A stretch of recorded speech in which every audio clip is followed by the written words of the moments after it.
Warwick, we just spoke with Lee Warren, Dr. Lee Warren, and fascinating conversation. All kinds of great points that he made. What's one thing that you would say listeners and viewers should snatch and grab and apply to their lives as they move beyond their crucibles? Dr. Lee Warren, we had just such a fascinating discussion with him. He has this book, The Life-Changing Art of Self-Brain Surgery. And I think sometimes we can feel like we have no choice, we have no agency. We've been told we're a product of our genes and we're hardwired and we can't really change who we are. And besides, we have these habits and we do these things and it is what it is. And I think one of the things that we've discovered more recently is through MRIs and brain imaging, studies have shown that not just when you move your arms, legs, that you'll see different parts of the brain activate, but Dr. Warren, Lee was telling us that when you think of the worst thing that's ever happened to you, you can see parts of the brain that control fear and anxiety just getting triggered. On the other hand, when you think of the best day or the best thing that's ever happened to you, there's other parts of the brain that have more positive results are also triggered. So I think really what he's about is how you think can have a huge impact. So many things in here of just feelings and not facts. I mean, that is profound. We can say, oh, nothing's going to help me. I'm a victim. There is no hope. I mean, those thoughts are understandable. They're not true. We have to realize feelings are just feelings. And so often we'll think, oh, I know that person had it in for me. Well, we'll spin this whole web of a fable of thoughts that aren't true. We talk to them and they weren't thinking that at all. Lee mentioned that humans are the only people that cannot distinguish between feelings and facts. Something to that effect. Right. I mean, that's just like, it sounds like, how could that be? But it's true. One of the things that he's said is he went through some horrific crucibles.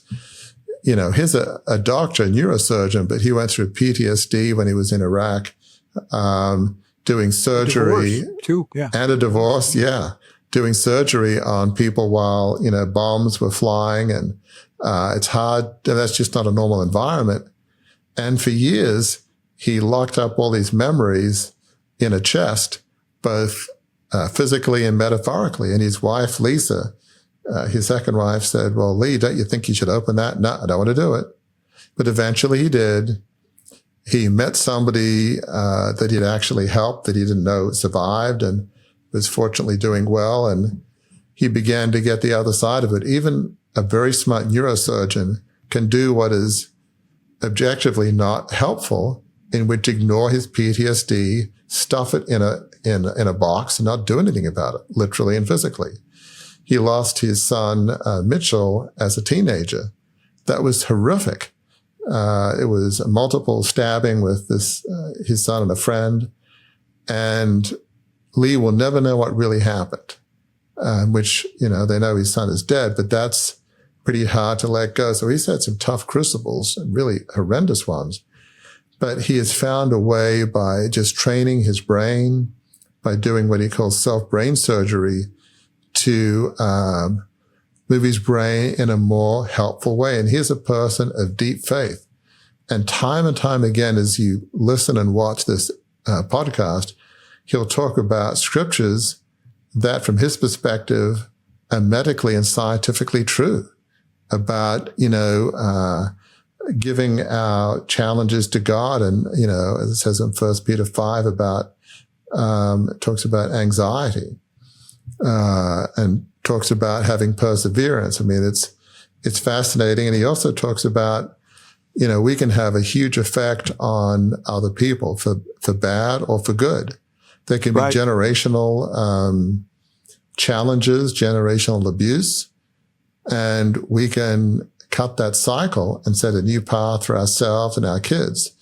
And that can have a huge impact on those around us. So really, I think the bottom line with Dr. Lee Warren is we have a lot more control and agency than we think. As you rightly said, Gary, we often say on the podcast that our challenges didn't happen to us, it happened for us.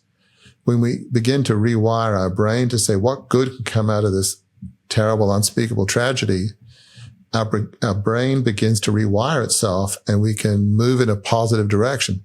Doesn't mean that we're going to forget the tragedy. I mean, certainly Dr. Warren is never going to forget what happened to his son and what happened while he was in Iraq, but he's learned how to deal with it and to be able to move forward positively. It was just eye-opening how what we talk about at Beyond the Crucible and in terms of principles of faith, that there's scientific facts that back that up, that how we think has a huge effect on how we live. Yeah. He also said, and I'm going to circle this one, and it'll come up again, is thoughts become things. That's my takeaway. That's exactly what we say about it didn't happen to me, it happened for me, right? Thoughts become things. You keep thinking that enough, and it'll become a thing that that is very real to you, not just a thought to you. That is so true. Thoughts can become good things or bad things. Right. We're the ones that have the choice.